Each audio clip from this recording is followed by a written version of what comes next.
രാത്രികാലങ്ങളിൽ തനിച്ച് യാത്ര ചെയ്യാൻ പാടില്ല. കാരണം രാത്രി എന്ന് പറയുന്നത് സുരക്ഷിതമായ സമയമല്ല. പല തരത്തിലുള്ള ബുദ്ധിമുട്ടുകളും പ്രയാസങ്ങളും രാത്രി സമയങ്ങളിൽ ഉണ്ടാകാം.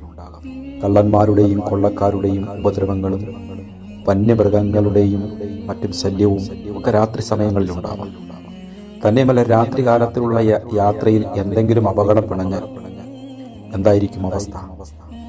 ബഹുമാനപ്പെട്ട റസൂലുള്ളാഹി സ്വല്ലല്ലാഹു അലൈഹി വസല്ലമ തങ്ങൾ പറഞ്ഞതായി മഹാനായ ഇബ്നു ഉമർ റളിയല്ലാഹു തആല അൻഹു പറയുന്നുണ്ട്, ലൗ യഅലമുൻ നാസു മാ ഫിൽ വഹ്ദ മാ അഅലമു മാ സാറ റാകിബുൻ ബിലൈലിൻ വഹ്ദ. രാത്രിയിൽ യാത്ര ചെയ്യുന്നത് കൊണ്ടുള്ള ഭവിഷ്യത്തുകൾ എനിക്കറിയാവുന്നതുപോലെ ജനങ്ങൾ അറിഞ്ഞിരുന്നുവെങ്കിൽ ഒരാളും ഒരിക്കലും രാത്രിയിൽ തനിച്ച് യാത്ര ചെയ്യുന്നതല്ല. ഒരിക്കലും തനിച്ച് രാത്രിയിൽ യാത്ര ചെയ്യരുത്. അത് പ്രവാചക തിരുമേനി സല്ലല്ലാഹു അലൈഹി വസല്ലമ തങ്ങളുടെ കൽപ്പനയ്ക്ക് വിരുദ്ധമാണ്. ശ്രദ്ധിക്കുക.